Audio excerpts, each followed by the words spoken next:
Idaho, and he responded by passing and running the Tabbies to a 39-11 victory over the Red-Hot Concords in Olympic Stadium, the biggest upset of the young 85 season. CTV Sports presents, live from Taylor Field in Regina, the Hamilton Tiger Cats and the Saskatchewan Roughriders. Good evening, everybody. Al McCann greeting you from Regina, where we have a beautiful evening for what promises to be a very entertaining Saturday night football game. So get a comfortable seat, because I think these two teams are very well matched. They're both coming off big victories on the road. Hamilton hoping they've got the start of a comeback going, and Saskatchewan, of course, hoping they can win to bounce into a tie for second in that very competitive CFL West division. Now let's meet our other commentators in the booth, Dale Isaac and Frank Rigney. Thank you very much, Al. Hello again, everyone, and welcome to Regina. And there's no doubt Ken Hobart is definitely the story for the Hamilton Tiger Cats. And, of course, he came into last week's game, started against Montreal, knocked off the Concords at the Big O. What does he bring to the Hamilton offense, Frank? Well, Dale, I think one big thing he brings is the ability to run with that football. The Saskatchewan Roughriders are very concerned about his ability to get outside. I know for a fact that Hamilton has put in draw plays and plays that are specifically designed to take a look at that running ability of this young quarterback. But I think Saskatchewan has some great outside linebacking cores that may well be able to contain him. The other thing, from the other side of the football, though, the Hamilton Ticats need a bigger rush. Grover Covington has 2 sacks, and he leads the ball club in that way. Ben Zambiazzi has moved back from his outside spot to the middle linebacking spot, and these are the two guys really that have to put the pressure on. As far as the Saskatchewan Roughriders go for 1985, Joe Paupow definitely the story, averaging almost 400 yards per game passing. But Joe has a bit of a calf injury, and we're not certain at this point if he's going to be able to go the distance. Tremendous stats to start this season, so we may see Homer Jordan if Joe is not healthy enough. Well, Joe has moved the ball extremely well, as I say, between the 20-yard lines. He's only thrown for 4 touchdown passes, but he is the leader in the Canadian Football League. They'd like to keep him in there as long as possible. Homer Jordan, on the other hand, a great running threat, and has been slated, actually, starting 1985 to be the #1 quarterback for the Saskatchewan Roughriders. But Joe Paupow stepped in when he was injured in preseason, and he just hasn't been able to get him out of the lineup. Of course, the Hamilton Tiger Cats do like playing at Taylor Field. You recall last year they came in here, they knocked off the Riders, knocked Saskatchewan right out of the playoff picture in the West, and then they went on to the Grey Cup themselves. They haven't lost here since 1982. Should be a good one tonight, Hamilton and Saskatchewan. This CFL telecast is brought to you by Carling O'Keefe Sports, bringing the sports world home to you. Pancho James coming into the ball game with 153 yards rushing. He got 120 of those against Montreal last week. Not a bad night.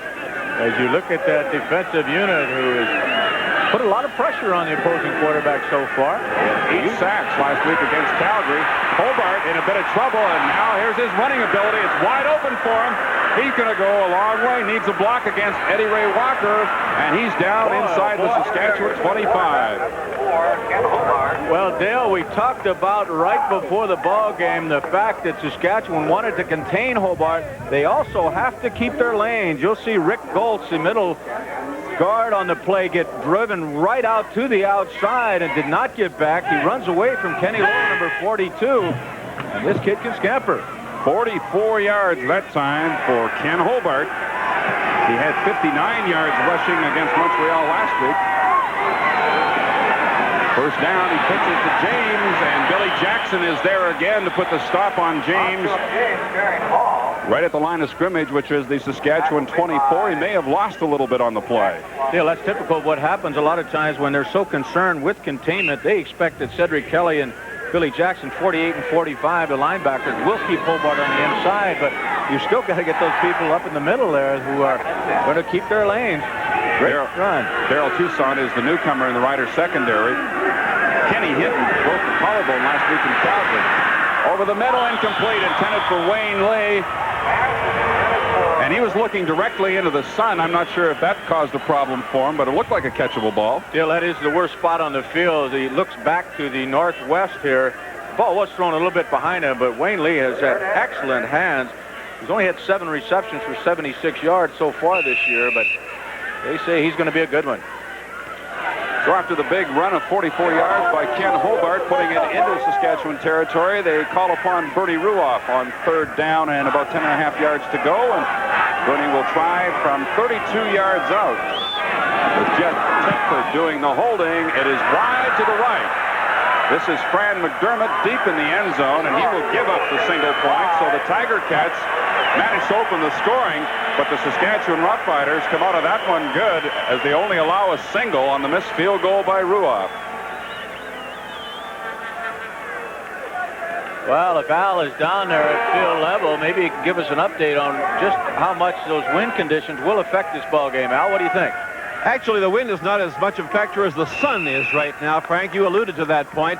Saskatchewan are going into that sun, and it's going to be very difficult for them to receive punts and, for that matter, even follow the ball. Randy Ryder receiving for it. Joe Papa, as we mentioned, a bit of a leg injury. We don't know how mobile or how long he'll last. He throws this one up for Chris DeFrance. First down at the Hamilton 45-yard line against Howard Fields. DeFrance, they were hoping he'd have a big game, and they started off with a pass to DeFrance. Dale, one of the things the Ticats have lacked is a rush. They put Franklin King in there now, a veteran on the CFL who's back, and he puts a pretty good rush on Joe Papa. Watch him coming from the top of your screen. He's number 78, takes that inside mark and gets a good shot on Joe after he delivered the football. A 30-yard gain, however, for Chris DeFrance. Jocko was telling me before the game that he figured Hamilton would key on Ellis and Elgard, and he hoped that DeFrance would come open. Pau going for the wide receiver Stefan Jones down near the 10-yard line, and he overthrew him. Fields again, the defender, he got a hand on it. Jack Goda with a 2-2 record coming into this ball game. Good game for Jocko tonight. His brother and parents are up here from Ironwood, Michigan.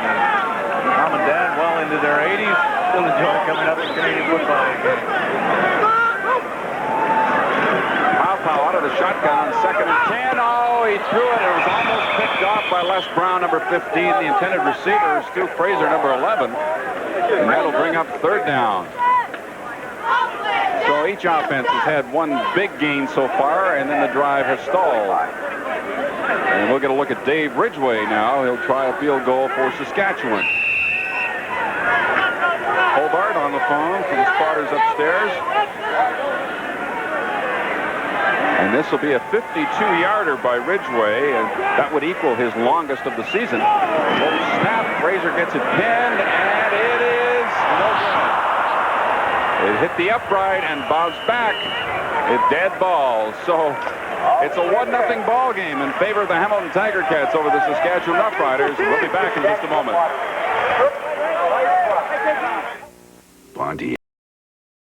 They are all bundled up, I'm sure they feel like, for an August football game, but it is a bit chilly here in Taylor Field. Nice to see him here.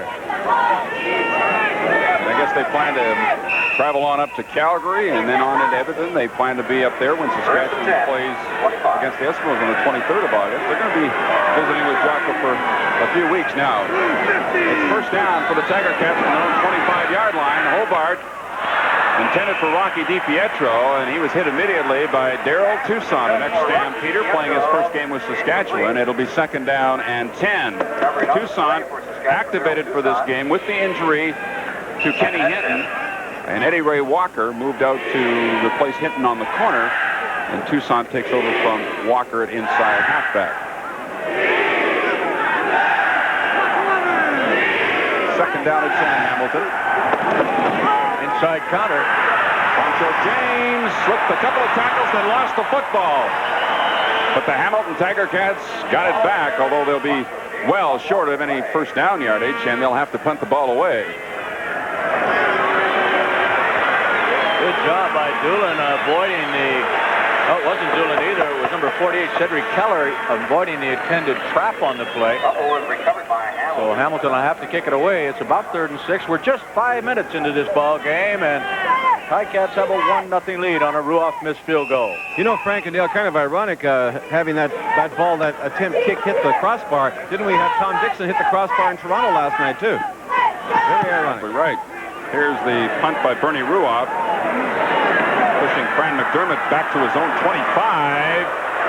Tried to turn the corner and slipped at the 31-yard line, where he is pinned by Ed Gadavakis. So the Roughriders have the ball back after a 56-yard punt and a 5-yard return, and the Tiger Cats out in front 1-0, and we have 9:55 remaining in the opening quarter. Really good crowd here tonight, Dale. A beautiful evening as it turned out. It rained in Regina this morning. It was a little bit breezy. We thought the weather might be inclement, but such is not the case. It's an absolutely glorious night, and I would say in excess of 24,000. Big crowd. Franklin King, the guy we mentioned before, put good pressure on Joe Powell. Powell, the only newcomer in that front four. Powell across the middle to Craig Ellis. There's a penalty marker down. Ellis has first down yardage as he's cut from behind at the 45.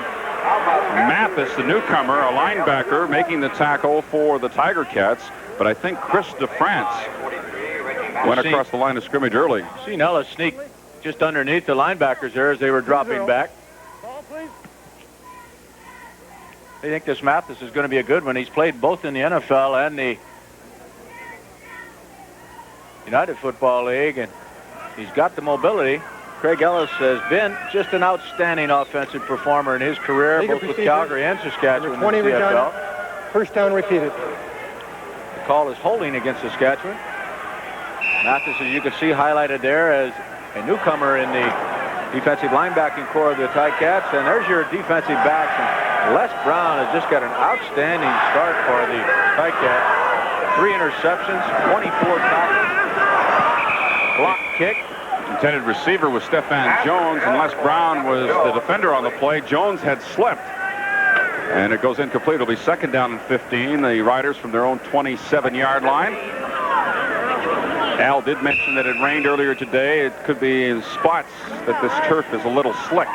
It is well worn down over the years, and could have some spots where there's quite a bit of moisture still in it. You can see from those shadows just the effect of the sunshine. It could be quite dramatic. Powell finds Stu Fraser at the 40-yard line. He's very close to first down yardage, but again, there's a penalty marker at the line of scrimmage. It'll be a motion call, I'm sure, against the Riders. Bill, it's interesting how Jocko has his wide receivers sometimes, but normally his inside receivers going in motion, flying downfield before that ball is snapped. It has to be timed out perfectly. That time, I think they were just a little bit too quick, but he feels it gives those receivers just that much of an extra edge. Saskatchewan, number 11. Second down repeated. Fraser, and he was going forward when that ball was thrown, or when that ball was snapped. Jocko says it turns a 4'8" guy into about a 4'5", so he's looking for any edge he can. Keep an eye on Powell. I think he re-injured that calf muscle a little bit more on that play. He's fairly mobile, though, for a guy who didn't practice all week. Second down and 20 for the Riders. Out of the shotgun once more, and he'll put it up deep. Michael Elarm's a little stutter move against Brown, and he almost got him behind him, but the ball was overthrown. That'll bring up third down, and Terry Leschuk will come in to punt the ball away.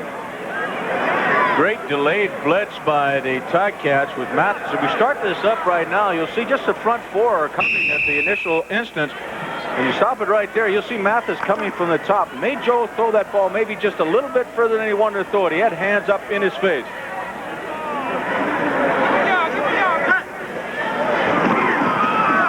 Big rush.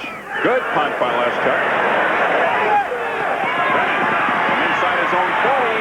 The coverage is good downfield quickly at the 45-yard line. So that holds the return to 7 yards. A 50-yard punt. Vic Stevenson made the tackle. We have a 1-0 game. Hamilton leading Saskatchewan. Back in a moment.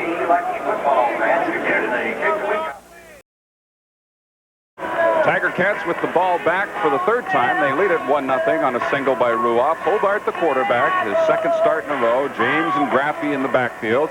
The receiving core, one new starter, Wayne Lee, who of course is not new, but is replacing Rufus Crawford in the slot back position. And there's a look at the offensive line, which is really completely changed around from last year. And that offensive line doesn't at all look like Hamilton's offensive line from 1984.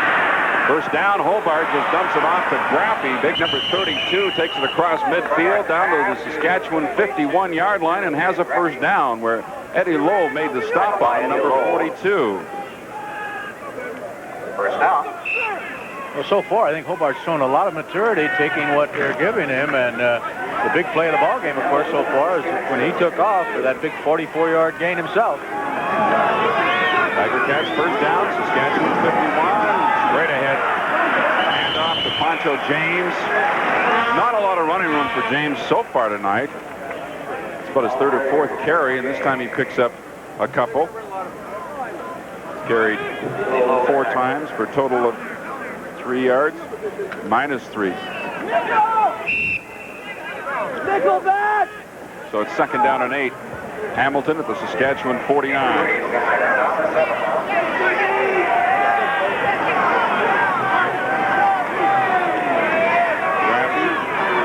Now lines up in the far left. Hobart with the fake to James. And Steve Stapler was the intended receiver, and he never saw the football. That could be the Sunfield again. If you look back on those shadows now, we give you a little wider picture, you'll see what Stapler was, the problem he had. The shadows are extremely long and faced right towards where Stapler was looking back into that sunshine. Just no chance at all for the leading receiver of the Ticats to make that reception. That problem will be over very shortly. The Saskatchewan punt returners now are looking at the sun as Ruoff punts it. Dermott has it bounce into the end zone, and it'll be a single point. So it's now a 2-0 ball game in favor of the Hamilton Tiger Cats over the Saskatchewan Roughriders. And we have 6 minutes and 26 seconds remaining. And of course, there's one more CFL game this weekend. That's coming up tomorrow afternoon. Pat and Leif and Bill are in Calgary getting ready for the Concords to do battle with the Stampeders tomorrow afternoon. Dale, I think there's somebody else we should mention. You know, the CFCN crew out of Calgary do such a great job of providing the pictures for us and the audio. And boy, they've done a big job in for them. They've got to break down here tonight, get all the way to Calgary and get set up. Good luck, guys, and thanks for all your help throughout the year. Riders from their own 35, and Ellis is nailed right at the line of scrimmage, and in there quickly for Hamilton. Walker, number 61, defensive tackle. They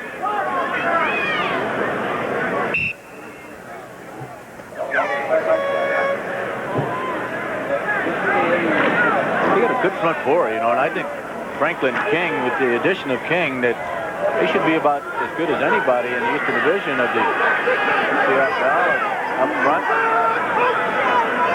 2nd and 10. Defense, 1st down, Saskatchewan, 48-yard line. The tackle immediately by Mark Streeter. Pickup of close to 13 yards for DeFrance. 1st down, Saskatchewan. Well, Joe likes looking for those inside receivers. DeFrance, number 20. And of course, Ray Elgard, who's had such an outstanding beginning in '85 with 34 catches. But DeFrance makes some big ones from time to time. You put it anywhere near him, he'll get after it. 5 minutes left now in the first quarter. 2-0 to the Ticats.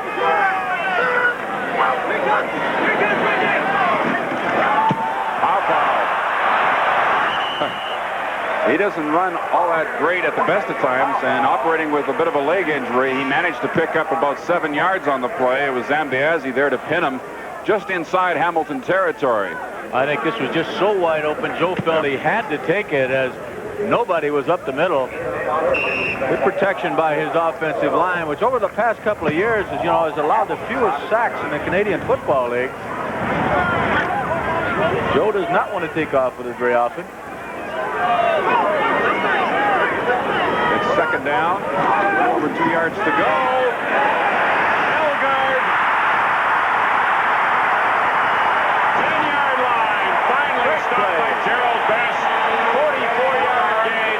2nd and short. And he got Elgard in behind the secondary. Well, what a great play. Kenny Moore. See that Kenny Moore, the up back there, going out to block. He slips out as a potential receiver to the outside, and Elgard takes off down the field. He had 2 receivers wide open. Joe fortunately found the deep one. You see Kenny Moore was wide open as well out in the flat. The big play for the Riders as they get a 1st down inside the 10. Back to the live action. Pow to Ellis. Touchdown, Saskatchewan.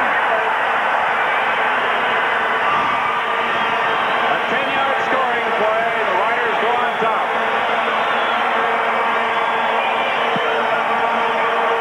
Well, that's scoring quick from a 2nd and 1 into the end zone, and 2 plays. Only the 5th touchdown pass that Joe Paopao has thrown out of 124 completions coming into the ball game tonight. They've had trouble getting it in the end zone, but not that time. So Ridgway's on for the conversion. It is good. The Riders had the ball for 2 minutes, 53 seconds, and they have now taken the lead over the Hamilton Tiger Cats 7-2. And we'll be back in just a moment.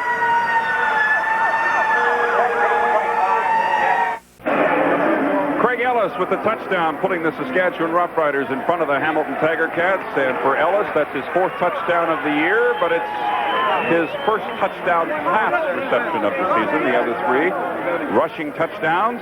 Paopao now 4 out of 8 for 97. With his 4th throw, including that touchdown. The kickoff by Ridgway. Fields again, 2-yard line on the return. And again, he's looking for that sideline, but this time he got tripped up by Scott Reddle, number 69. And he is stopped at the 25-yard line.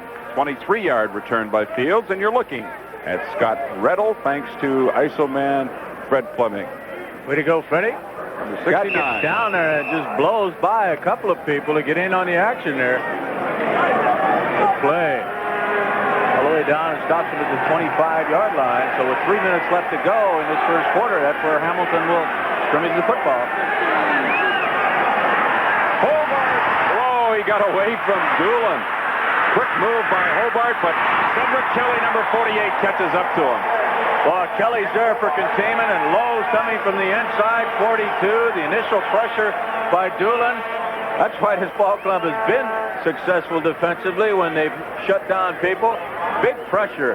Watch Doolin, number 70. Hobart actually does a great job of getting away from him there as he spun to his left side. But the 2 linebackers of Saskatchewan, you see Lowe, 42. Kelly coming from behind. The loss is going to be about 4 yards. Second down, 14, facing Hobart and the Tiger Cats. Good protection. Penalty marker is down. Stapler's open, and he's got the pass up at the 46-yard line, tackled immediately by Eddie Ray Walker. But there is a penalty marker back at the line of scrimmage. They're going to wipe this big gain out. Oh, boy, that easily would have been a first down for the Ticats. Holding will be the call.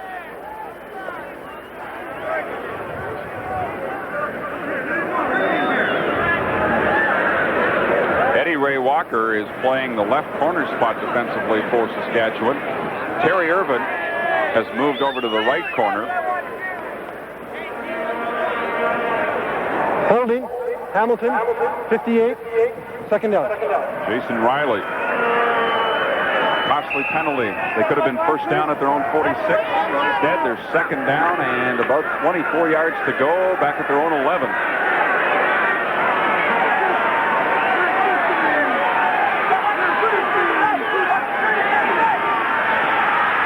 Hobart. Nobody there except Terry Irvin. And it goes as a long incompletion. It'll bring on the punting unit.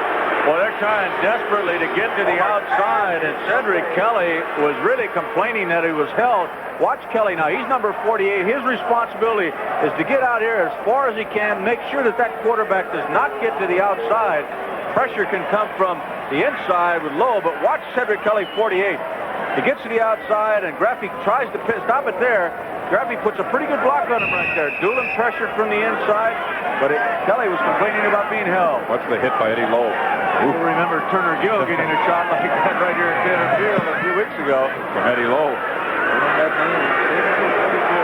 Here's Razor, and he slips right at the Hamilton 53-yard line.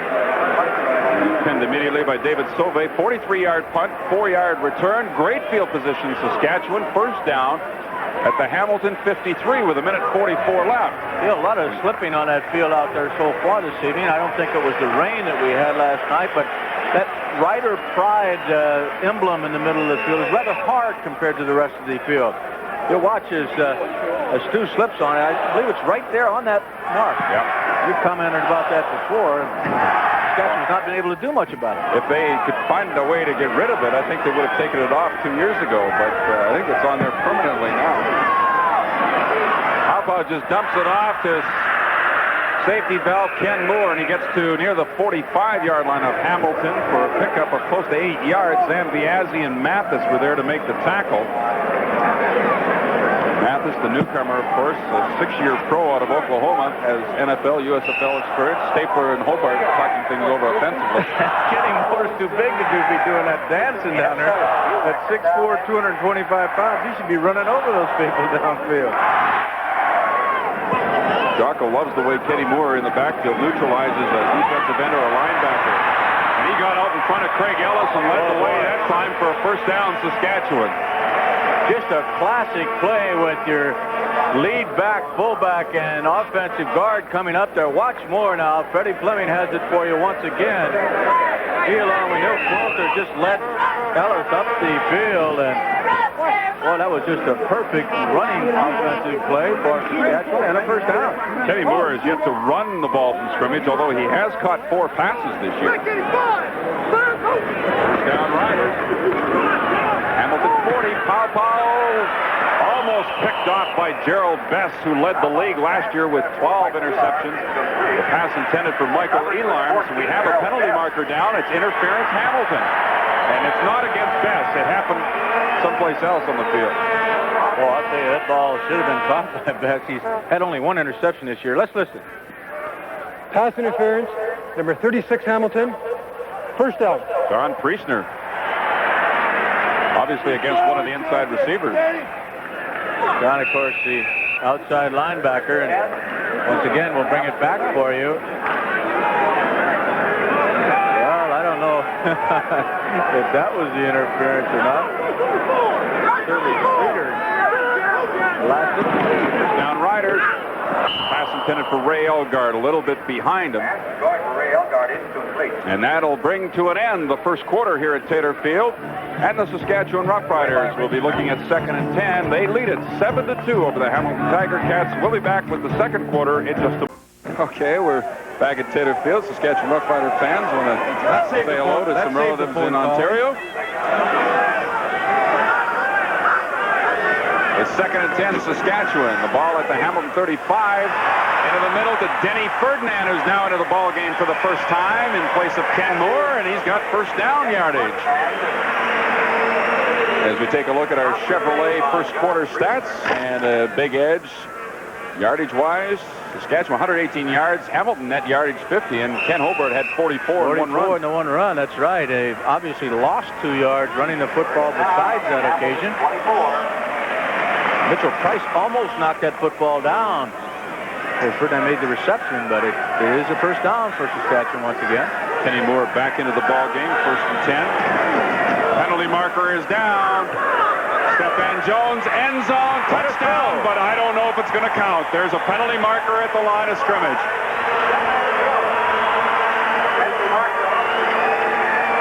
What a beautiful throw to Stephan Jones. Hamilton, touchdown Saskatchewan. Stephan Jones gets his first touchdown of the year. I'll tell you, Dale, this ball is absolutely perfect. Al Bruno a little concerned on that Ticats side of the field. Offside, Hamilton, Watch where 65. this ball is delivered by Joe Powell. Just a quick pump fake, a lot of time to throw it, and it's thrown perfectly.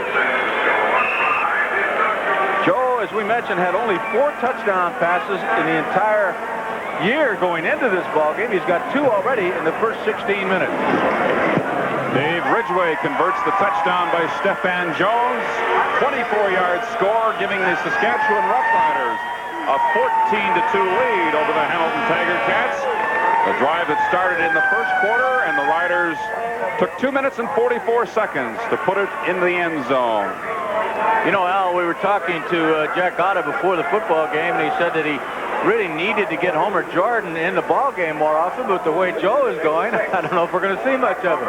Well, you're right, Frank. For a guy with a wonky leg, he's doing a heck of a job out there. I'm sure Homer's disappointed, but only partially, because Joe is really leading the Riders now. What a great throw. Stephan Jones, who was a quarterback for 3 years at Central Michigan, and then he was converted to a wide receiver his final year. They're actually excellent coverage by Les Brown, who I mentioned had a great start already in 1985. Couldn't have been much closer to it. Ridgway's kickoff. Macho James at the 9.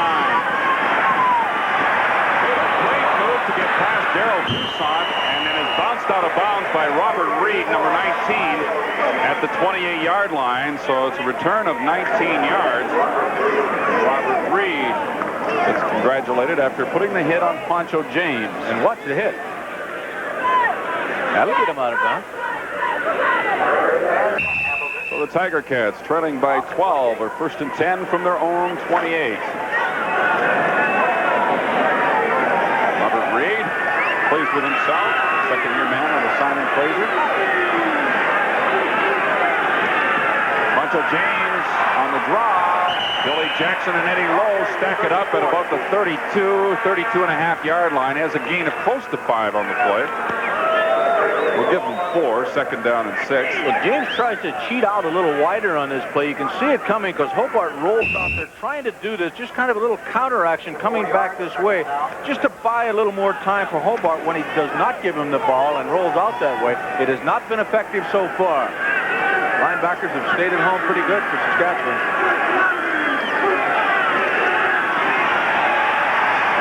Repeat on Hobart. He throws the ball up. It's intercepted by Fran McDermott. Should never have thrown the football. The Riders have it at the Hamilton 26-yard line. Fran McDermott's first interception of the year, and he returns it 18 yards.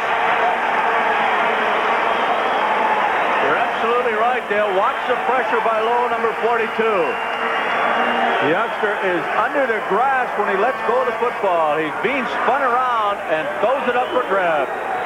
Oh, Hobart would like to have that one back, Frank. Oh, he was a good 10 yards from his receiver, and, you know, I guess we have to say it, a bit of a rookie mistake, and it could cost the Ticats dearly right here as they trail 14-2 already.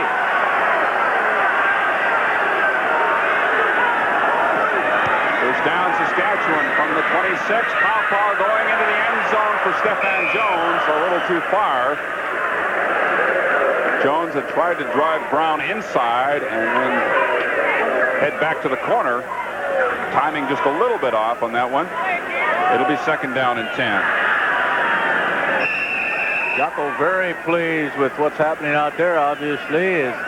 These Ticats came into Taylor Field last year and blew away the Riders and knocked them right out of the playoffs. In doing so, McDermott you're looking at with his... They blew them away even worse the year before. 50 points against Saskatchewan 2 years ago. Papa looking for the first down, gets it to Elgard. There's a penalty marker down, and Elgard stopped at the 10. Howard Fields is complaining about something. Zambiazzi making the tackle. There is a penalty marker down. And Mathis and Craig Ellis were really going at it downfield. Mathis, a new linebacker, 43. Craig Ellis, of course, number 33. It may be against Mathis. Franklin King is shaken up on the play. Let's go to Al. Well, there's a look at Kenny Hobart. What an up-and-down career he's had. He was very coveted by the Edmonton Eskimos, as you'll recall. Number 15, They did everything to get him to sign with them, but as it turned out, he gravitated to the USFL, an ill-fated move, but now he ends up in the CFL anyway with Hamilton, and of course that led to the Eskimos signing Damon Allen. It's funny how the tides of football can change. 16-yard gain for the Saskatchewan Roughriders. That penalty was against Hamilton. Franklin King, the injured ball player.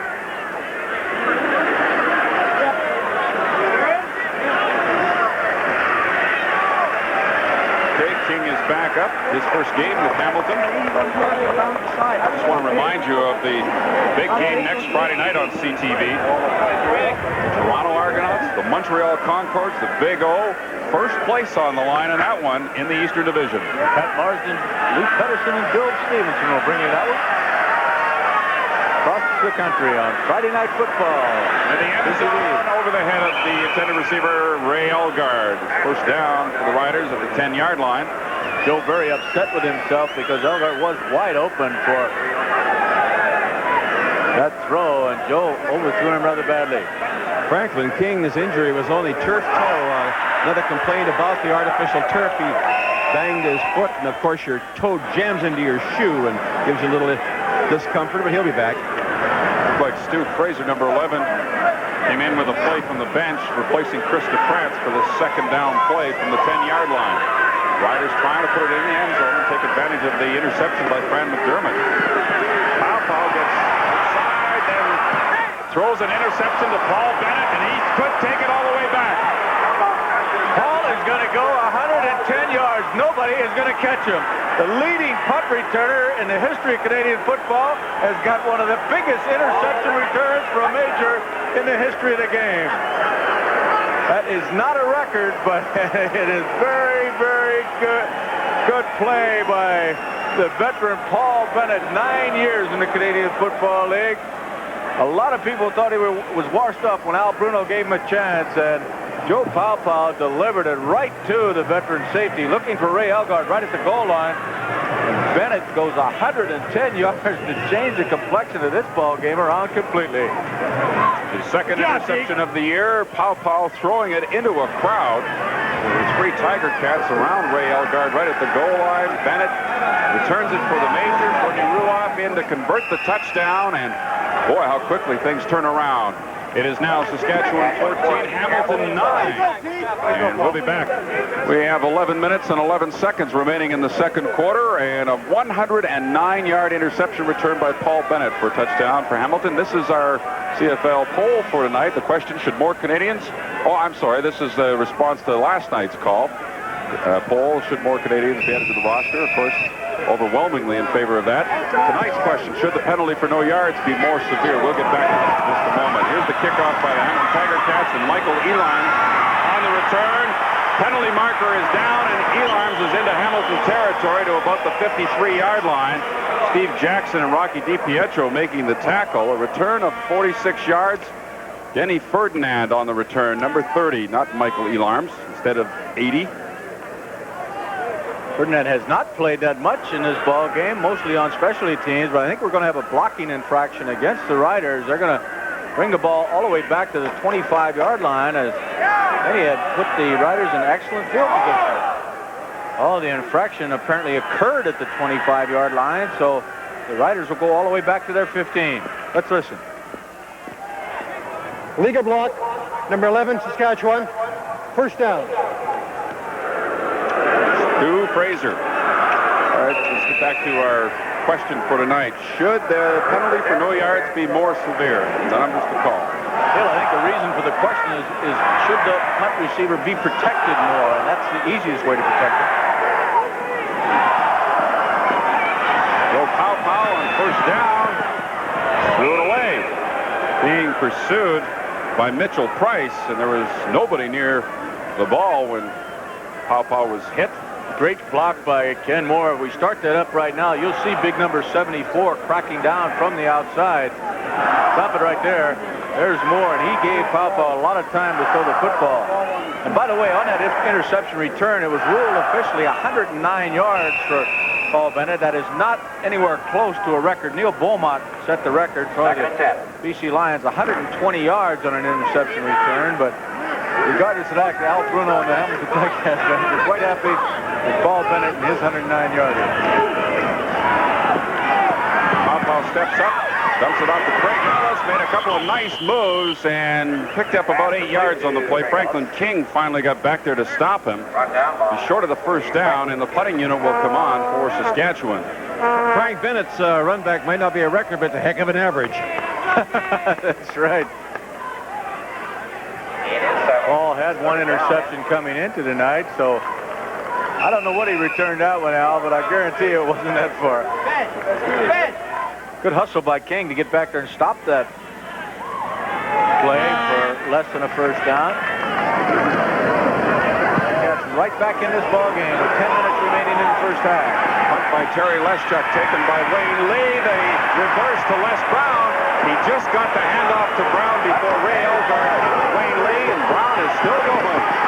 He's inside the Saskatchewan 40-yard line. A great return for the Hamilton Tiger Cats, because they'll have excellent field position thanks to the efforts of Wayne Lee and Les Brown. 14-9, Riders leading. We'll be back in just a moment. May have got back to the line of scrimmage, and that's about all. Just getting back to the Paul Bennett interception return for a touchdown, his first career touchdown. 109-yard interception I didn't return. know that. You know, that's not even a club record, apparently. The Saskatchewan club record is 119 yards, so Paul just put 6 points on the board. second down and almost a full 10 yards to go for the Tiger Cats.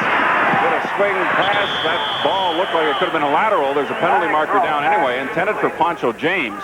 Holding against Ticats. Well, what do you do here, Dale? Do you take the penalty and put them back at the 44-yard line, possibly out of field goal range, or do you try it from right here? No, I would push him back because of Bernie Ruoff. He may have missed one earlier, but I'd push him back and get him in a second and real long situation, which they've done. Holding. Hamilton, 62. Second down repeated. Penalty against John Malinowski, the right offensive tackle. So now it's second down, 20 yards to go. The ball at the Saskatchewan 47. Just need the defense to come up with the right play here now, too. Wide open is Stapler, and Hobart just didn't get the ball to him at the 30-yard line. If he would have been tackled, they would have been short of the first down. Ball to him at the 30-yard line. If he would have been tackled, they would have been short of the first down, but it certainly would have been in field goal range. Walker providing the coverage. Bill, I think I said Ryder club record. Actually, a Ticat club record, obviously, with Bennett's return. You know, guys, Porter had that 119-yarder for their club record. Yes, Al. In fairness to Hobart, boy, that son is in a brutal position right now for a quarterback going the direction he's going. It's very difficult, I'm sure, to pick out your receivers looking right dead into it. Ruoff will punt now on 3rd and 20 from the Saskatchewan 47. Angling it for the far side. These two plays are in the end zone. And it'll bounce right out of bounds, and it'll be a single point for the Tiger Cats. It's now a 14-10 ball game. We have 8 minutes and 29 seconds remaining in the second quarter, and we'll be right back to Taylor Field in just a moment.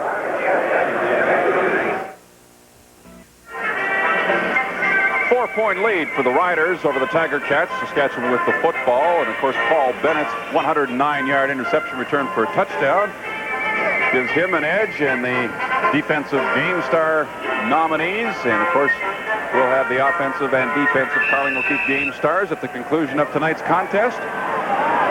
Stay tuned for that. You can see from that angle the brightness of the sun that these players have to look at from certain angles. First down, Saskatchewan, following the single by Ruoff. Pow. Whoa. Looked like Bennett had a shot at another interception, trying to go to Ray Elgard. Well, Joe got that ball up where Elgard could have caught it. I think it would have been picked off by Bennett. Joe was throwing that ball while he was still backing up, and Elgard was not open. Joe shouldn't do that. Well, not if you're going to try to throw deep. I mean, you got to put something on that ball. What a turnaround for Al Bruno and his troops as Paul Bennett runs back a 109-yard interception. There's Leo Ezrins, second-year linebacking veteran. Not starting tonight. He's got a bit of a bruised shoulder. Reggie Mathis is starting in his spot. Pawpaw does a good job and then almost threw it right into the arms of Howard Fields. Stepped away from the rush. Joe's a little slow getting up. I don't know if Joe's leg is bothering him a bit now. It didn't appear to be, as he was very adroit in buying some time, getting away from that rush, but he was very slow getting up. Maybe just disappointed in himself in the last 2 or 3 throws.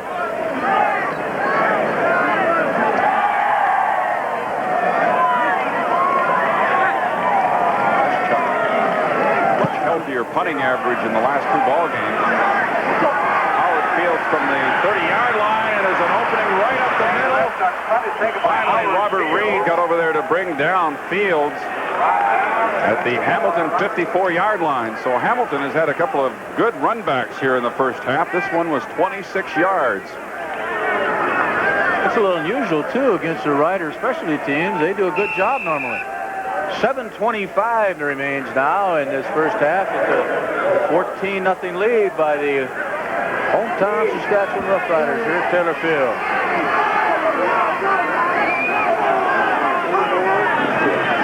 James takes the handoff, and he is wrapped up by Jerry Friesen after a gain of close to 3 yards on the play. They pushed him way back onto the Hamilton side of midfield, but they'll spot it at the Saskatchewan 53.5-yard line. Those quick inside counters and traps that Hamilton came into the ballgame thinking they could run because of that great mobility of the Rider linebackers just haven't worked. They stayed home very well. Second down and 7. Down. Rick Moen is offside, number 76. It looked like the offensive tackle came up out of his stance early. Craig Ellis. Elarenko, you may be right. Drew more offside. That is what it is, a motion call. Elarenko there, number 69, and Moore, 76. Watch 69 move first. There he is. That is illegal motion. Legal procedure. Hamilton, 69. All right. Call it procedure. Decline. Third down. As Daryl Toussaint, 21, blitzing halfback, getting through there to put the stop on Hobart. They decline the penalty and take the sack by Toussaint, and it'll bring up third down and about 13 yards to go, and so Ruoff will be punting from his side of midfield. Well, I think finally we've gotten rid of any problem that the sun may have been creating for the intended receivers. It's gone down just a little bit here, and the Prairies of Saskatchewan. Good punt by Ruoff. Driving McDermott back into the end zone, and he just lets it bounce around. It's heading out of bounds again. Another single point for Ruoff. Bernie's adding to his punting average here, that's for sure. 76-yard single. It's now 14-11. Saskatchewan leading with 6 minutes, 20 seconds remaining in the second quarter.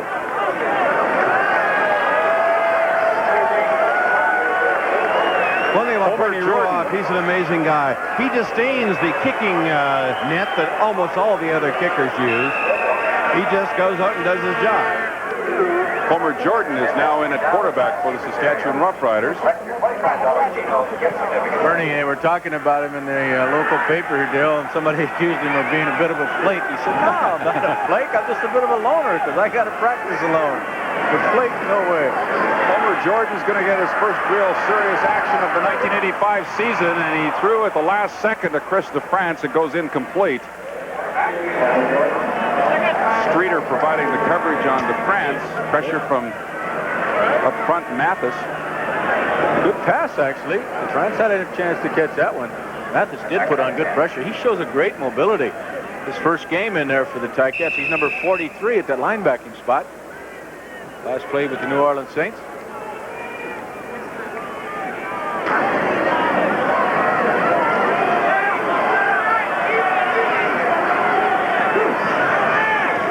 Second down and 10.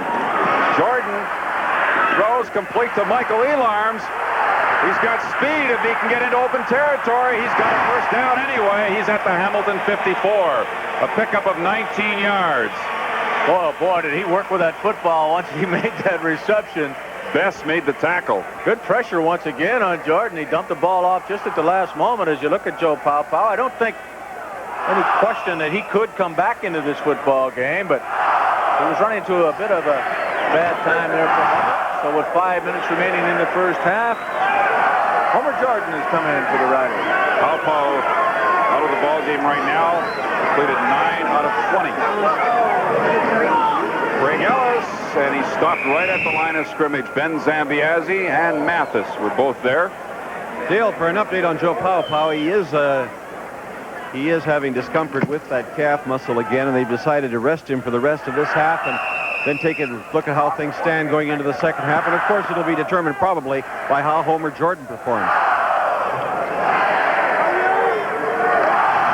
Threw 2 touchdown passes, and of course he had 1 interception. Go for a 109-yard touchdown the other way by Paul Bennett. Second down for the Riders. Jordan looking, and he got away from the right. But here's John Priestner moving over to wipe out Jordan at the sidelines near the line of scrimmage. So that'll bring up third down.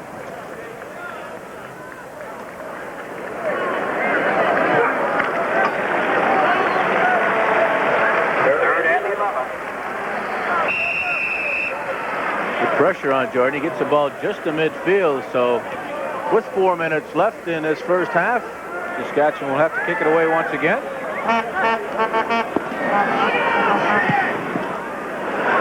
Leschuk's punt going to Paul Bennett. He's on 13, and he's out across the 20 to about the 23-yard line. Scott Reddle was there along with Mike Anderson. A return of 10 yards after a 42-yard punt. The CFL poll tonight, should the penalty for no yards on punt returns be changed, of course. What's your view, Dale? Well, that's always a touchy subject because I've always agreed in those windy days out here that they should wipe out that no yards penalty because you get that ball bouncing around. I really don't want to see it more severe than it is now. Well, Jocko has a great story about that, as you know. Hobart goes down. He is belted by Cedric Kelly, number 48, for a loss of about 5 yards. As you know, Jocko says when he doesn't agree with calling a no-yards penalty, if there's no attempt to make a tackle on the punt receiver, he says it's the only game in the world where the ball is rolling around the field and people are running away like it's a live hand grenade. And he's right on those windy days, but our viewers across the country may have a different viewpoint. Maybe they think it should be extended. Daryl Toussaint, the injured rider. Well, I like this linebacking core, Dale, of the Saskatchewan Roughriders. They're just all over the field with Cedric Keller, number 48, and Billy Jackson, 45 on the outside. Eddie Lowe, 42, who you've seen a lot in the first half of this ball game, and Jerry Friesen, number 50, who sometimes comes out of the ball game for a sixth defensive back. Jocko likes to see 6 people back there in obvious passing situations. Of course, the Riders have 3 more linebackers that are currently injured in James Capers, and Richard White, and Jeff Roberts. 2 of the 3 will get back this year. White is gone for the season with Achilles tendon tear. Almost intercepted by Dave Singh, number 22, who's not in there as the 6th DB right now. He's in there replacing Daryl Toussaint. We have 2 minutes and 59 seconds remaining in the second quarter. Saskatchewan has a 14-11 lead over the Hamilton Tiger Cats. They're saying almost intercepting Ken Hobart. This is CTV CFL action.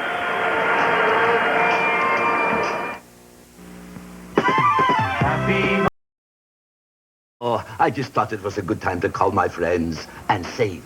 You know, on weekdays from 6 p.m. to midnight and Sunday from 8 in the morning to midnight, I can call any province in Canada for less than 75 cents a minute. And the closer I am, the less it costs. Of course. How is the decorating? Fine. Just waiting for the paint to dry. Bernie Ruoff set to punt once more. Hangs it high. Fran McDermott from his own 49-yard line. He finds an opening. McDermott is down to the Hamilton 37. Steve Jackson making the tackle, and we've seen some pretty fair punt returns tonight. That one 25 yards by McDermott. What a great effort, too, because a lot of people would have just let that ball fall and quite possibly go out of bounds, and it made about a 35-yard difference in field position. The Riders now have a first down at the 37-yard line, 2:39 yet to work with, so Homer Jordan in excellent field position to increase this 3-point lead of the Riders. By the way, Jack Gotta is very kind and generous to us over the years and has agreed to talk to Al McCann as the gun goes to end the first half, so we'll be interested in his comments on the first 30 minutes of action. Jordan with the fake. Ellis throws complete to Ray Elgard. 25-yard line, first down. Mathis is over there just to touch him. And It's been a long time, Dale, but the dog on the field is happening here at Taylor Field. I think we're... Stefan Jones. There you go, just a little pup, obviously, and the fans here at Taylor Field love it. Bernie Ruoff's going to look after him for a while. Probably Bernie's dog. Bernie says, I don't travel without my mate. Be nice now. I will. Look at that stat. Hamilton only 2 first downs. Jordan, Chris DeFrance. Mark Streeter does a good job of wrapping up DeFrance near the 20-yard line. The gain will be only about 5 yards on the play.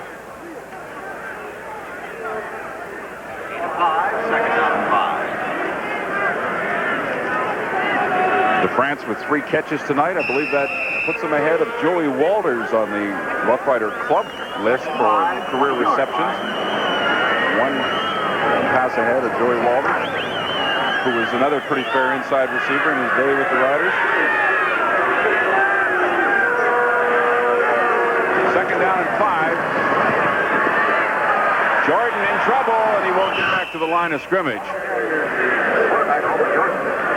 Grover Covington was there. Franklin King.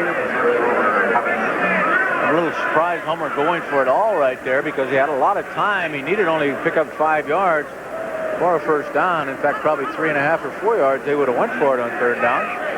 But with 1:48 remaining, the Riders will try to make it a 6-point advantage. 29-yard field goal attempt for Dave Ridgway.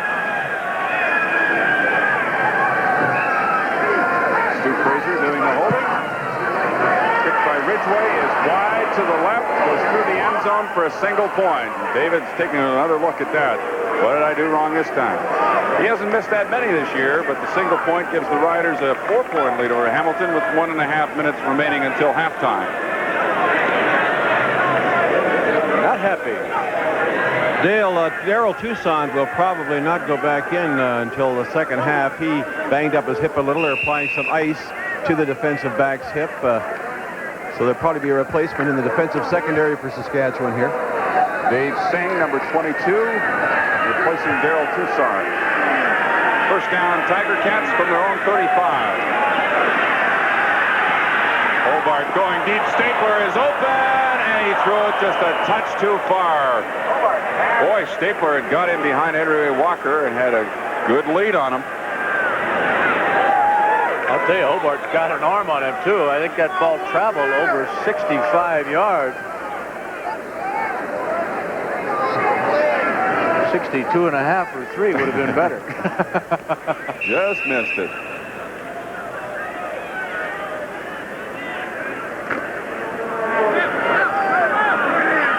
Second down and 10.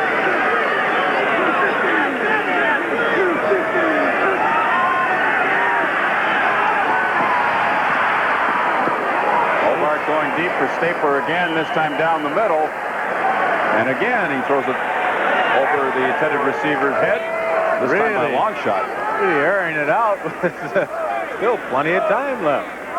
Coming up at halftime, we'll take a look at the CFL this week, and our player profile at halftime will be on Hamilton quarterback Ken Hobart. And Frank and I will be along with the first half highlights. Right now it's a 15-11 ball game in favor of Saskatchewan, nearing the end of the second quarter, and Hamilton punting. And we'll have a little surprise for you at halftime on a ceremony that's going to be conducted here at Taylor Field. Very emotional ceremony. Beautiful punt by Bernie Ruoff. Stu Frazier from the 24-yard line. He is cut down by Wayne Lee at the 32, 33-yard line. That punt traveling 51 yards and a 9-yard return.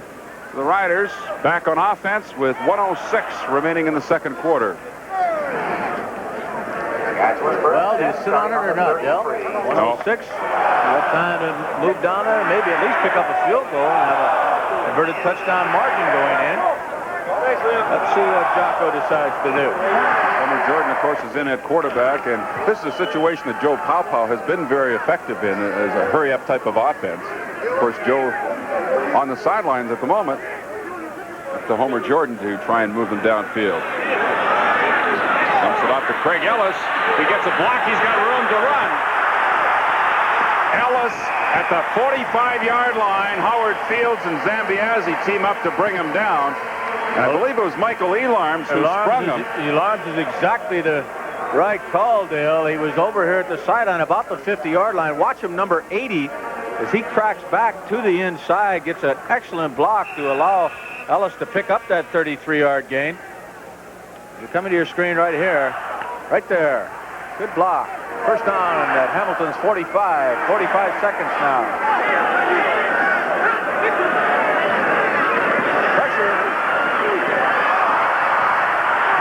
Denny Ferdinand juggled it and has a big gain. Still on his feet. Running over people. Franklin King finally stops him at the 25-yard line. That was Paul Bennett. He ran over at about the 30-yard line. And why would you want to sit on it when you got an offense like this? We have a delay now as there's an injured Tiger Cat. 20-yard gain for Denny Ferdinand. Watch him turn upfield, and number 27, Bennett, come up. And he just bowls him over. Boom. There you go. Franklin King's a little bigger. 30 seconds showing on the clock. Now, as you see Denny coming off the field, one of the messengers that the Riders use to go in. King shaken up for the second time in this first half now. Big Jonesy on the right side there. The veteran trainer of the Hamilton Ticats, and what a nice guy he is. I want to remind you of the Hall of Fame game coming up next weekend, a week from tomorrow. Tiger Cats will be at home against the Winnipeg Blue Bombers. We'll tell you more about that.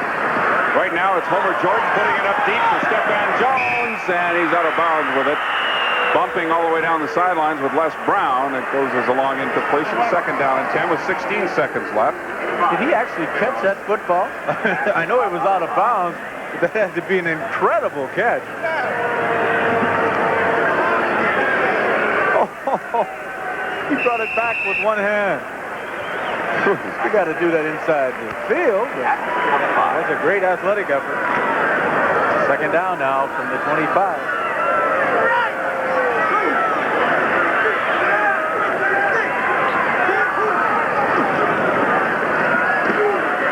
Time. Jordan into the end zone for Elgard, touchdown.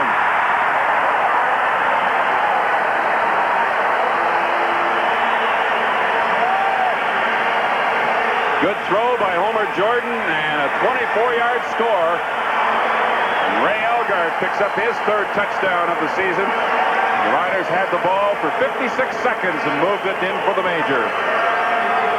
And a lot of time, as I mentioned, during the play to throw the football as Jordan rolled out to the right side. And Elgard just having an unbelievable start to 1985. Ray Elgard increases the Rider lead, and Dave Ridgway converts the touchdown. And with 10 seconds remaining in the second quarter, the Riders have a 22-11 lead. I know Al McCann's very pleased about that because Jack Ott is going to be a lot easier to interview, Al. Well, Jack's always pretty easy, but that'll make him much easier. You're right, Frank. Homer Jordan did a heck of a job for them. Sure did. Homer does throw the ball extremely well on the run, as that play indicated. Getting back to that Hall of Fame game next weekend, a week from tomorrow, it's the Hamilton Tiger Cats' next home game. The Winnipeg Blue Bombers will be in town, and of course, our cohort here, Frank Rickey. That'll be a big weekend for you, Frank. The Hall of Fame weekend, of course, is a real showcase for the Canadian Football League. And again, congratulations to you. You're one of 4 people being inducted this year. Dale, thank you very much. I really appreciate it. And it is quite a thrill. I'm looking forward to it, obviously, very much next weekend. I helped him write his speech today, Dale. Well, the folks are going to hear it. They'll be pleased to know it's very, very short. Kickoff by Ridgway. Bounces to Dave Graffy, number 32. Graffy is stopped shy of the 40-yard line with 5 seconds remaining. And Scott Reddle making the tackle. So Hamilton's offense will get one more chance at it before the first half comes to a close.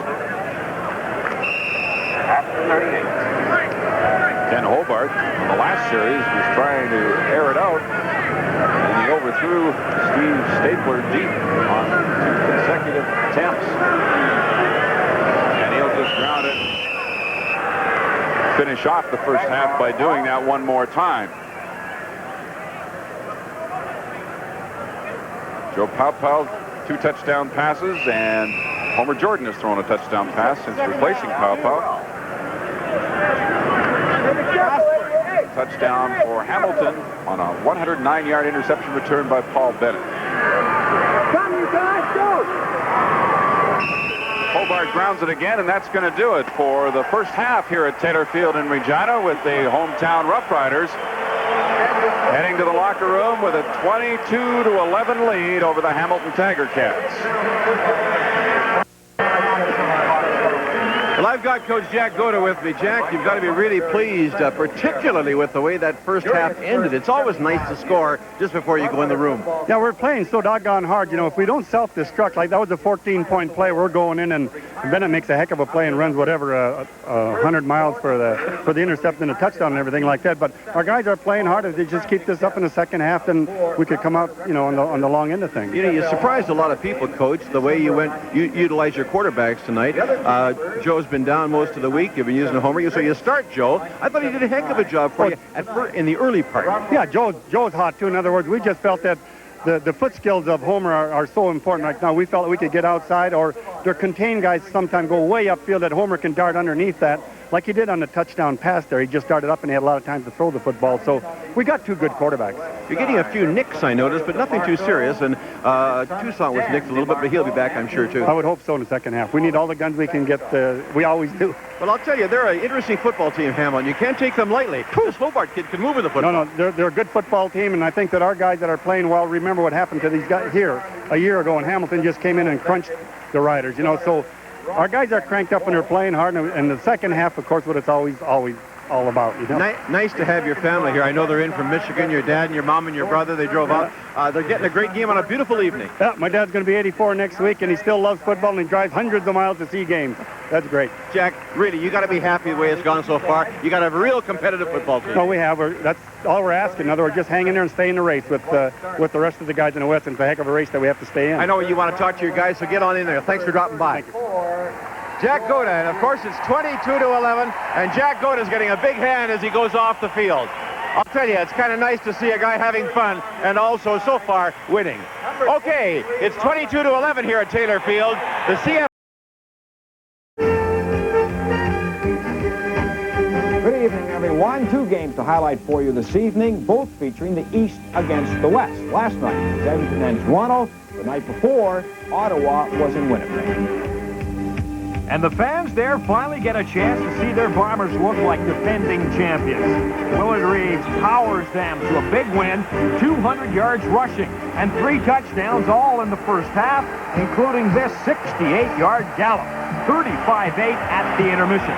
And Glenn Steele gets his chance to dazzle the fans in the third quarter with nifty footwork and making good use of the blocks. He returns the punt 70 yards to score Winnipeg in a run. Meanwhile, last night in Toronto, the Argonauts jump out in front when Eskimos' Matt Dunnigan is picked off by Carl Brazeley. He's off on a 35-yard sprint to the end zone. But Dunnigan leads the Eskimos back to take the lead. He keeps it himself here in the second quarter, running 11 yards to pay dirt. But the Edmonton quarterback is shaken up. He has to leave the game, and the momentum switches again as the Argonauts, too, go to their backup quarterback. Third quarter, Mike Hennessy to Jan Currency. Toronto is ahead to stay. Hennessy goes on to score a touchdown himself and throw this 33-yard touchdown pass to Jeff Townsend. The Double Blue win at home 43-23. Upcoming games in the CFL tomorrow on CTV. Montreal at Calgary. Next week's games, Thursday, Saskatchewan in Ottawa. The two Roughriders will do battle. CTV's Friday nighter, Toronto at Montreal. Rounding out the weekend on Saturday, Calgary at BC, the Lions still unbeaten. And on Sunday, Winnipeg is in Hamilton. This is the CFL on CTV.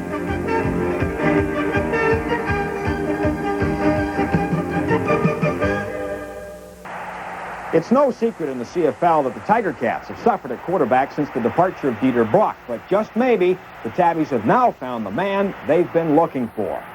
His name is Ken Hobart. He's 6 foot even, 208 pounds, a rookie from the University of Idaho. And he did not come with sparkling credentials. The man started his college career as a walk-on. I played in high school, but I wasn't very big. Coming out of high school, I was about 155 pounds, and I went to a school to play baseball for a semester. By the fall semester, when baseball started, I'd grown to about 185. Baseball didn't pan out. I'd been to a few football games. I approached the coach about coming up, and he said he couldn't give me a scholarship. And so I ended up walking on, and I just happened to be in the right place at the right time, and eventually I ended up starting all 4 years. So it was a long road getting here. He has a strong arm, but like most American quarterbacks, Ken spent his collegiate days running the ball. Well, I like to think I can throw the ball. I threw the ball. I've only thrown the ball the last 2 years. I ran the wishbone offense in high school. I was an option-type quarterback, and my first years in college, I ran the veer, which is basically like the wishbone. It's an option offense. So I did do a lot of running, and my junior year, a new coaching staff came in, and we threw the ball a lot. So, you know, I do have the ability to run, and I think up here in this league that as a quarterback, if you can run, certainly, you know, gives the offense an added dimension, as well as gives the defense something else to worry about. It takes time to develop a starting quarterback, but Hobart is now under pressure to perform now. It's a learning experience. You know, I'm learning day in and day out, and coming into training camp, you never know what to expect. It's a new environment for you, a new situation, and you just got, you know, feel it out day in and day out. And you know, as the season progresses, you know, eventually get a feel for it, and you know, things fall into place. We've got a good group of veterans. You know, I've received a lot of help from them, and being a quarterback, you know, you are supposed to be the leader, and that's, you know, nothing new to me. I've been a leader pretty much everywhere I've been, so, you know, I accept that role, and, you know, I accept that responsibility, and I want that responsibility, so that's no problem with that role. Ken is facing the normal problems adjusting to the CFL, but finds the biggest is the pace. Well, you know, the field being wider and longer is certainly different, but I think that the biggest thing is, you know, it's a quicker game. You know, the 20-second clock, things just happen a lot quicker. You know, it's in and out, in and out, in and out, whereas in the States, you know, you get a drive going, you get off the field, and it seems like you have longer to rest. Up here, you don't have much chance to rest. Like most pro athletes, Ken can look back over his development and name people who have played key roles. Well, I think there's two people. You know, my high school coach, Greg Drake, was a real big inspiration to me. You know, he not only helped me as a football player and as an athlete, but also as a person. And again, my college coach my last 2 years, Dennis Erickson, those two guys have been very, very instrumental in my life, as well as my mother. Rookie quarterback Ken Hobart. The CFL on CTV continues. With an 11-point lead over the Hamilton Tiger Cats, as the two teams are just about ready to return to the field for the third quarter of this ball game. You know, defensively, Saskatchewan has really put a stop to young Ken Hobart in the Hamilton offense. Dale, I think when we finally get around to the stats, are going to be rather embarrassing on one side of the fence, but I really do think it's been a very interesting first 30 minutes. Kept in the ball game, basically, the Ticats by Paul Bennett's interception return. But let's look at a few highlights. Ken Hobart took off with a 44-yard scamper very early in the ball game, and it looked like offensively the Ticats might be able to put something together. And this was the type of thing the Roughriders prepared for all week and wanted to guard against. But on the first possession of the ball game, Hobart breaks free for 44 yards. Unfortunately, Bernie Ruoff was not able to convert the field goal on this play, but the Ticats led for the only time in the game after this run by a score of 1-0. Of course, the Saskatchewan Roughriders offensively were hoping that Chris DeFrance would become a big part of their game plan tonight, and he certainly showed indications in the first half that he is going to be called upon frequently, especially if Hamilton wants to key on Ellis and Elgard. And then a beautiful play offensively on 2nd and 1. Watch this one. Ken Moore open to the outside, but Ray Elgard, the outstanding receiver for Saskatchewan, picks up 44 yards on that one. Craig Ellis scored on the next play to put the Riders ahead 7-2, and that's how the first quarter ended. And this is a beautiful throw from Joe Pau to Stefan Jones for a major score. And then the defense had its turn. Ken Lowe, number 42, who put Turner Gill out of the ball game when the Concord were into Taylor Field a couple of weeks ago, put pressure on the young Hobart. He threw a football that he should have kept and not tried to deliver downfield. Fran McDermott picked it off for 18-yard return and set the Riders up on the Hamilton Ticats 15-yard line. They thought they were going to put this ball game away right here, but here was the 14-point play that Jack Goda spoke about. Joe Pau fires into a crowd, and out of the crowd comes Paul Bennett, and he returns it 109 yards for the touchdown. Instead of Saskatchewan scoring, it's Hamilton putting the major on the board, and what a difference one play can make. After Joe Pau had a hot hand, it kind of cooled off with Paul Bennett's 109-yard return. He had a couple of more incompletions, and Homer Jordan came into the ball game. Although Joe wasn't completely out of the ball game because of injury, watch this throw as Jordan rolled to the outside, found Ray Elgard in the end zone, and that was the final points put on the board. Only 10 seconds remaining in the second quarter when Jordan found Elgard in the end zone, so the Riders scampered ahead by 11 points. All right, at halftime here at Taylor Field tonight, there's been a very special ceremony, a very moving ceremony, as they call it the Roll of Honor. Over 75 years, there are just 6 players who have had their jerseys retired with the Saskatchewan Roughriders, and now they are on permanent display at the north end zone of Taylor Field. And Dale, football fans across Canada will recognize some of those names as people who died in the plane crash after an all-star game. The only living members being retired are George Reed, who you're looking at there, and of course the greatest one of all Rider history, many people feel, Ronnie Lancaster, who has now received just about every honor that the Canadian Football League or Canadian sports can present to anyone. Lancaster, of course, and Reed, both members of the Canadian Football League Hall of Fame. Ron and his wife, Bev, and, of course, Lancaster and Reed, what a tremendous tandem they were for the Saskatchewan Roughriders. 11 straight Western finals those two guys led this team to, and just they are so loved here in Saskatchewan. You grew up in this province. Lancaster and Reed were the #1 figures. Very emotional evening here at Taylor Field because representatives of each of the 4 deceased members who are having their jerseys retired were represented here. Mel Beckett played center and defensive linebacker for the Riders and was one of 8 Saskatchewan players named to the 1956 Western All-Star team. Mario DeMarco played guard for the Riders, earning Western Conference All-Star honors in 1954. Gordon Sturtridge, a native of Winnipeg, he played defensive end for the Riders and earned Rookie of the Year honors in 1953. And Ray Cernick, a native of Saskatoon, was a graduate of the Junior Hilltops. Those 4 players were the 4 that were killed in that tragic plane crash back in 1956. And of course, George Reed, one of the greatest fullbacks of all time in pro football. He holds numerous records in the CFL and, of course, even more club records. Number 34 led the Roughriders in 1966 to their only Grey Cup victory as the fullback, and of course Ron Lancaster was also the quarterback of that 66 Grey Cup team. Let's go to Al to meet the living legends. Well, okay, Dale, I've got the 2 greatest with me, the guy who carried it and the guy who threw it, George Reed and Ron Lancaster. George, first off, I thought it was a super tribute, particularly honoring those 4 great football players who tragically were killed back in the 50s. Yes, it was, and I know it's too bad, and I think it was very great for their families and everything because, you know, they were very young.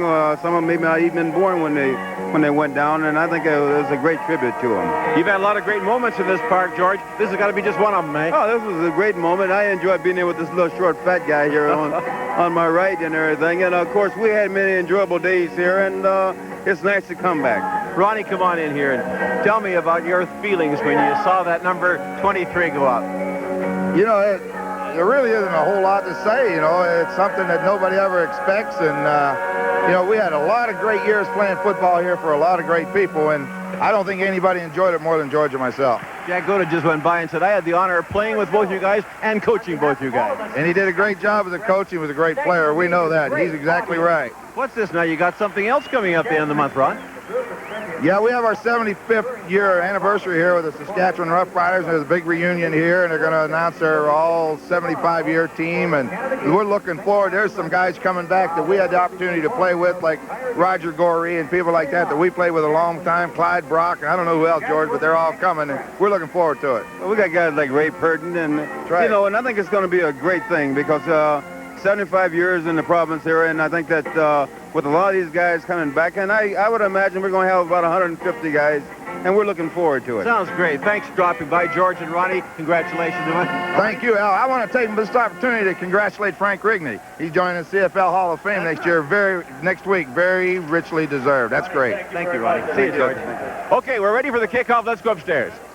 Okay, Al, thank you very much. We'll take a look at our Chevrolet first half statistics, and you see what we were talking about, the big edge in the offensive yardage. Saskatchewan 287, Hamilton 47, 22-11, the Riders leading. Hamilton kicking off, and on the return, this is Denny Ferdinand. Taken by Denny Ferdinand. Out to the 20-yard line. That's where the Saskatchewan Roughriders will go on offense. Bill, I'll tell you, as impressive as those offensive stats are for Saskatchewan, you know, you really should look at Hamilton as defensive stats for the Riders because they shut them down almost entirely with the exception of that one 44-yard run. And as I mentioned, only the Paul Bennett interception return has kept the Ticats in this ball game, but they are still very much in it. They trail by just 11 points. So So the Riders go 1st and 10 from their own 20-yard line with Homer Jordan at the controls, replacing Joe Paupow in the second quarter. Jordan has thrown one touchdown pass, and he has this one picked off by Ben Zambiazzi, and interceptions are really keeping the Hamilton Tiger Cats in this football game. And guess who Freddie Fleming, our ISO director, was on that play? You're right. Ben Zambiazzi. Ben makes a fine, low, knee-high catch. And did we say the Ticats were back in the ball game? They now have a first down on the Rider 12-yard line, and we're just 32 seconds in to the second half. 17-yard return by Ben Zambiazzi. Hamilton offense out there now. First down at the Saskatchewan 12. Ken Hobart into the end zone over the head of Scott Cawley, number 25, and I believe that's the first time tonight Hobart's even thrown in Cawley's direction. It'll be second down and 10 as you get another look at the veteran Ben Zambiazzi.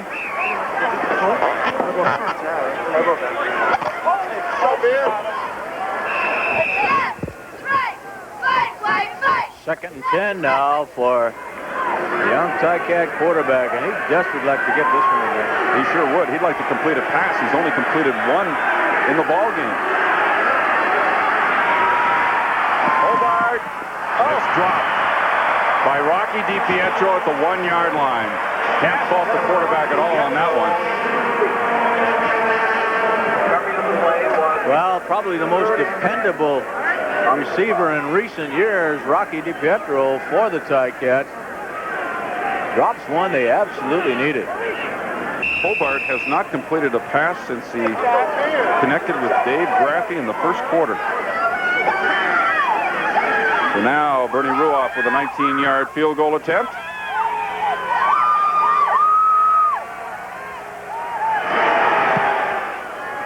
Out of the hold by Jeff Tedford. It is good, and now it's a 22-14 ball game in favor of Saskatchewan over Hamilton with the 13:34 remaining in the third quarter, and we'll be back in just a moment. Offensive huddle over at the Hamilton bench now, as they just haven't been able to mount anything offensively. Even though they do have 14 points, their only touchdown came on an interception return. Zambiazzi intercepted just a few moments ago, gave them another opportunity, but they failed to convert, and they had to settle for a Ruoff field goal. It's 22-14, Saskatchewan leading. Riders with the ball at their own 35. We're in the third quarter. Homer Jordan. Across the middle comes Craig Ellis. Good tackle, Howard Fields. Priestner was pursuing from behind. It is a gain of 5 yards. Well, they always like to get the football to that guy because they can dump it off for a couple of yards and he can turn it into almost anything. Came into the ball game with 31 catches, 4 tonight. Now he's 35.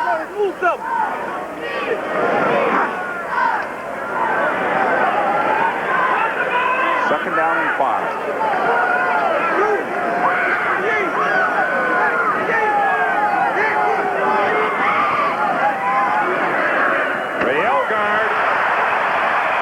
Stepped out of bounds at the Saskatchewan 50. He picks up 10 yards, first down.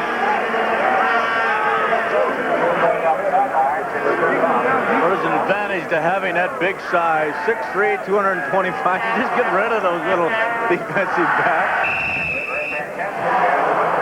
We talked about it a lot, but not too much in my opinion. The start that Elgard's had, 34 receptions for 477 yards coming into tonight. And he's got 5 for 106. This will be fourth game in 5 going over 100 yards. Craig Ellis. Ball pops loose with the whistle had gone. Zambiazzi leading the way defensively. It will be a gain of about 2 yards. Second down and 8.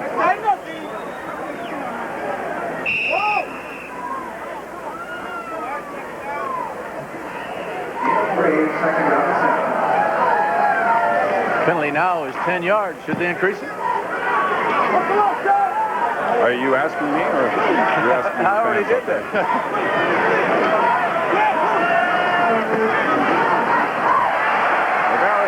Oh, the defenders wipe